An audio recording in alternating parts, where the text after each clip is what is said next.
आज जो वीडियो लेकर आई हूँ मैं, हम अपने किचन में किस तरह के कंटेनर यूज़ करते हैं, how to select kitchen containers. तो हेलो फ्रेंड्स, मैं हूँ रश्मि बरेवाल। रश्मि मेरे चैनल का नाम है। चलिए शुरू करते हैं आज की वीडियो। तो आज मैं आपके साथ शेयर करने वाली हूँ डिफरेंट फूड आइटम को स्टोर करने के लिए हम किस तरीके के जार यूज़ करते हैं, कंटेनर इस्तेमाल करते हैं, या उनकी क्वालिटी कैसी होनी चाहिए, वो प्लास्टिक में है, स्टील में है, ग्लास जार में है, उनका साइज कैसा है या शेप किस तरीके की है। यही सब छोटी छोटी बातें मैं आप लोगों के साथ शेयर करना चाहती हूँ। बिना देरी के शुरू करते हैं आज की वीडियो। तो सबसे पहले बात करते हैं हम ग्लास कंटेनर की। Glass container different different size के आपको मार्केट में मिल जाएंगे। हमें अपने किचन के अकॉर्डिंग, अपनी जो कबर्ड होती है उसके अकॉर्डिंग सेलेक्ट करना है। देखिए, कभी कभी हम 2 लीटर का जार ले लेते हैं और हमारी कबर्ड में या तो लेंथ में प्रॉब्लम आ जाती है। तो ये सारी छोटी छोटी बातों को आपको हमेशा ध्यान रखना है जब भी आप अपने किचन के लिए कोई भी सामान खरीदें। कुछ ग्लास जार तो बहुत ज़्यादा थिक होते हैं और बोरोसिल का जो ग्लास होता है वो बहुत ज़्यादा थिन होता है। बोरोसिल के ग्लास को आप फ्रिज में रख सकते हैं, ओवन में भी रख सकते हैं, और इसके अंदर फूड आइटम जब आप रखते हैं बिल्कुल सेफ रहता है। तो ग्लास जार की जो क्वालिटी होती है वो बहुत ही बेस्ट होती है, और ग्लास जार जितने आपके किचन में होते हैं उतनी ही आपकी किचन सुंदर लगती है, अट्रैक्टिव लगती है, और तो और कहूँ मैं रॉयल लुक जिसको हम कह सकते हैं वो भी क्रिएट होता है। लेकिन एक मिडिल क्लास फैमिली में अगर मैं कहूँ अचानक से कि आप सारे कंटेनर ग्लास के ले लीजिए तो ये पॉसिबल नहीं हो सकता है। हाँ, एक बात हो सकती है कि धीरे धीरे हम बहुत सारे बोरोसिल के ग्लास, थोड़ी सी थिक क्वालिटी के ग्लास, हम कंटेनर इस तरीके के इकट्ठा कर सकते हैं। और हमारे घरों में आजकल देखिए जैम आता है, अचार आता है, बच्चों के जो पाउडर आते हैं वो भी आजकल ग्लास जार में आने लगे हैं। तो वो जो ग्लास जार हैं इनको आप आसानी से साफ़ कर लीजिए। जो ग्लास जार होते हैं वो आसानी से साफ़ हो जाते हैं। कोई भी नॉर्मल सर्फ साबुन जो बर्तन साफ़ करने वाला होता है उससे आप साफ़ करिए और थोड़ी सी देर इन्हें सूखने के लिए रख दीजिए। एयर टाइट कंटेनर होते हैं आजकल मार्केट में। 2 तरीके के ग्लास जार अवेलेबल होते हैं। एक तो बोरोसिल का चल रहा है जिसका वुडन का कैप होता है, और एक का कांच होता है, जैसे कि बर्नी जिसको बोल देते हैं, कांच की बर्नी। उसका ग्लास थोड़ा सा थिक होता है। तो ये सारी छोटी छोटी बातों को आपको ध्यान में रख के अपने किचन के आइटम परचेज करने हैं। और फ्रेंड्स, जब फ्री की चीज़ मिले तो क्यों नहीं लेनी चाहिए। हमारे घरों में देखिए डेली सुबह को कॉफ़ी बनती है, चाय बनती है, और आजकल मार्केट में जो कॉफ़ी मिलती है वो कंटेनर के अंदर मिलती है। एक ही शेप के आप कंटेनर इकट्ठे करते रहिए। तो मेरे पास जो छोटे कंटेनर हैं, जो कुछ ही मतलब मैं 200 ml के हैं, 200 ml के कई सारे कंटेनर मैंने इकट्ठे कर लिए। अब इनके अंदर आप कॉफ़ी ही पाउडर जब खाली हो जाए तो आप मेथी भर सकते हैं, अजवाइन भर सकते हैं, जो क्वांटिटी में बहुत कम लिए जाते हैं। तो इस तरीके से छोटे कंटेनर भी हम यूज़ कर सकते हैं। और अभी जो मैं आपको क्लिप दिखा रही हूँ, देखिए, जब भी आप ग्लास कंटेनर को साफ़ करें तो बिल्कुल भी हार्ड वाला आपको स्क्रबर यूज़ नहीं करना है।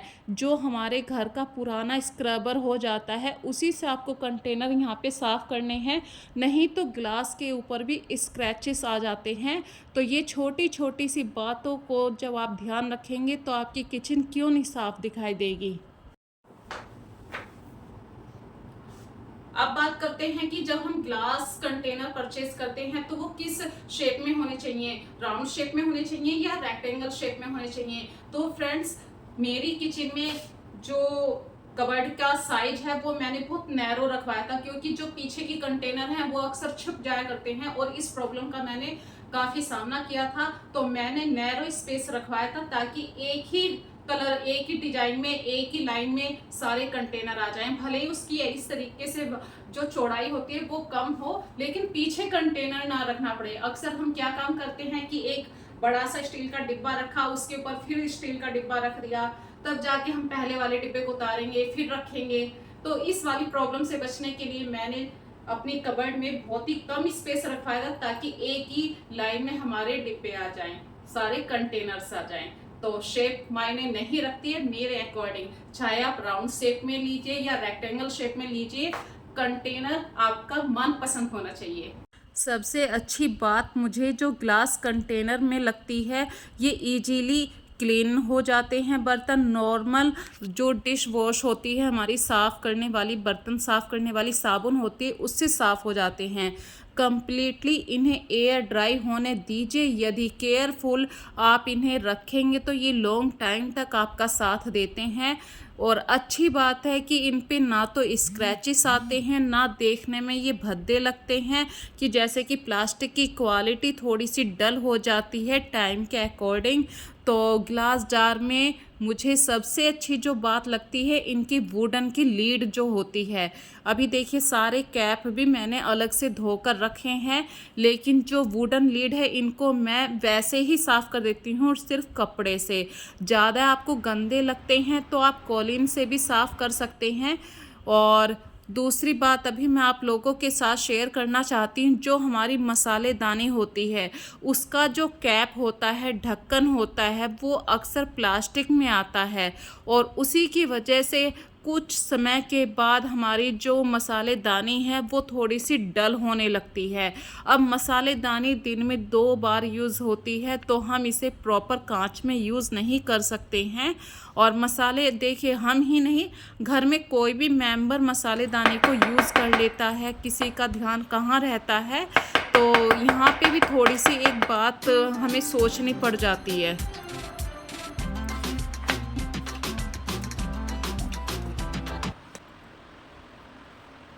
यहाँ पे मैं एक और बात कहना चाहती हूँ कि जब हम शेप का ही ध्यान रख रहे होते हैं कि हमें अपने किचन में कौन से कंटेनर यूज करने हैं, किस साइज के, किस शेप के, तो राउंड शेप के जो कंटेनर होते हैं वो उनकी अक्सर ग्रिप कम होती है, मतलब हाथ से स्लिप जल्दी हो जाता है। और जो रेक्टेंगल शेप के कंटेनर होते हैं उनमें ग्रिप बहुत अच्छी होती है, बहुत अच्छी तरीके से पकड़ में आ जाते हैं। राउंड शेप में ये प्रॉब्लम होती है और स्लिप होने का डर रहता है। इसीलिए मैं ज़्यादातर राउंड शेप, देखिए पसंद मुझे है राउंड शेप का, जो ऊपर का सरफेस होगा उसके ऊपर आप दूसरा कंटेनर रख सकते हैं। कुछ चीज़ों का आपको फायदा भी मिलेगा तो कुछ चीज़ों का आपको नुकसान भी होता है।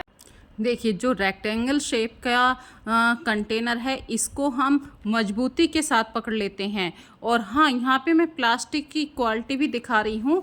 जो सर्किल शेप में होता है, राउंडेड शेप में होता है कंटेनर, ये इजीली हमारे हाथ से कभी कभी स्लिप हो जाता है। साफ़ करने में कोई प्रॉब्लम नहीं है, सभी के अंदर कुछ भी आप सामान रखेंगे वो अच्छा लगता है।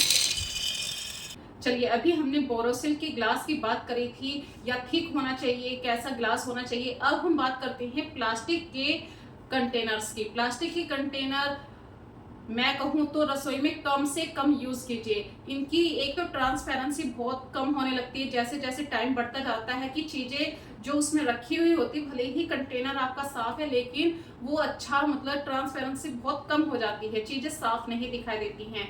ये बहुत बड़ी प्रॉब्लम है प्लास्टिक के डिब्बों में। फिर इसमें एक और प्रॉब्लम आती है कि प्लास्टिक हमारे लिए बहुत खतरनाक है। इसमें आप बिल्कुल भी लिक्विड तरीके का जो भी आप फूड आइटम रखना चाहते हैं वो कभी ना रखें।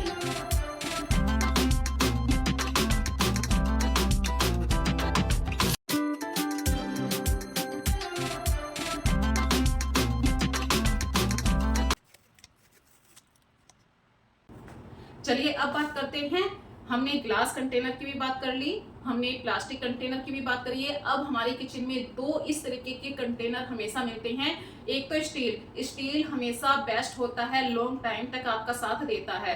और एक और कंटेनर है क्या है जिसकी मैं बात करना चाहूंगी, जिसके अंदर हमारा फूड जो है ना बिल्कुल पैक होके आता है, जिसको हम टीन भी बोल देते हैं। जैसे कि घी आ गया, घी हमेशा टीन के डिब्बे में ही आता है, प्लास्टिक में कभी भी, बहुत कम रेयर केस में ही आप देखते हैं। तो टीन की जो क्वालिटी है वो बहुत अच्छी उन्होंने बना के दी है, तभी तो हमें फूड आइटम उसके अंदर मिला है। आप रसगुल्ले भी मार्केट में लेते हैं, जो फूड पैक वाला खाना होता है वो भी टीन के डिब्बे में ही मिलता है। प्लास्टिक यदि यूज़ ही करना चाहते हैं तो फूड ग्रेड मटेरियल होना चाहिए। और दूसरा, BPA फ्री होना चाहिए। ड्राई स्टोरेज तो आप कर सकते हैं प्लास्टिक में ये, लेकिन यदि चीनी लेकर आते हैं आप, जैसे कि कागज़ का रैपर आता है 5 kg का, उसमें आप चीनी रखी हुई है और वो डायरेक्ट आप प्लास्टिक के कंटेनर में तो रख सकते हैं। अदरवाइज़ अगर आपको 2 केजी चीनी लेनी है तो आप स्टील के कंटेनर का यूज़ कीजिए। लेकिन कांच के कंटेनर में यदि आप चीनी रखेंगे तो वो वज़न के कारण भी आपके हाथ से कभी ना कभी स्लिप हो जाता है। प्लास्टिक के कंटेनर में हमेशा आपको दिखाई देगा कि उस प्लास्टिक में कोई भी हार्मफुल केमिकल नहीं है, इसीलिए वहाँ पे जो हमारे फूड आइटम्स मिलते हैं वो प्लास्टिक के कंटेनर में भी मिलते हैं, कुछ ग्लास के कंटेनर भी होते हैं, लेकिन उनकी क्वालिटी थोड़ी सी बेस्ट होती है। तो उस तरीके से मैं कहूँ तो प्लास्टिक के कंटेनर को भी आप यूज़ कर सकते हैं। प्लास्टिक के कंटेनर्स में आप दाल भर सकते हैं, चावल भर सकते हैं, मतलब जो भी आपका ड्राई स्टोरेज होता है उस तरीके का सामान भर सकते हैं। और ये लंबे टाइम तक तो साथ देते हैं लेकिन देखने में अच्छे नहीं लगते हैं। इनकी प्लास्टिक क्वालिटी थोड़ी सी डल होती है और क्वालिटी इतनी अच्छी भी नहीं होती है।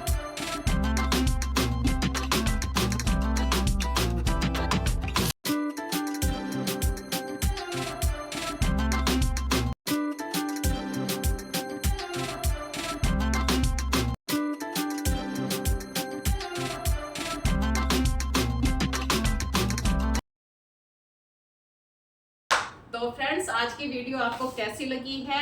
मैंने अपने ग्लास कंटेनर, प्लास्टिक के कंटेनर, टीन का है, स्टील का कंटेनर, सभी कंटेनर्स के बारे में आप लोगों के साथ अपनी छोटी छोटी बातें शेयर करी हैं। यदि आज की वीडियो में आपको कोई भी बात अच्छी लगी है या आपके मन में कोई भी सवाल है कि भाई हमारे घर में इस तरीके से होता है, तो मुझे कमेंट करके ज़रूर बताना। मैं आपके कमेंट को अपनी वीडियो में ज़रूर शेयर करूँगी और बस आपसे यही रिक्वेस्ट करूंगी, ज़्यादा से ज़्यादा इस वीडियो को लाइक कीजिए, शेयर कीजिए और प्यारे प्यारे कमेंट जरूर किया कीजिए। और हाँ, लास्ट में यदि आपको किसी और टॉपिक पे वीडियो देखना पसंद है तो मुझे कमेंट सेक्शन में ज़रूर बता देना। मैं नेक्स्ट वीडियो उसी कॉन्सेप्ट के ऊपर बनाना पसंद करूंगी। चलिए मिलते हैं फिर एक नई वीडियो के साथ, नए कॉन्सेप्ट के साथ। तब तक के लिए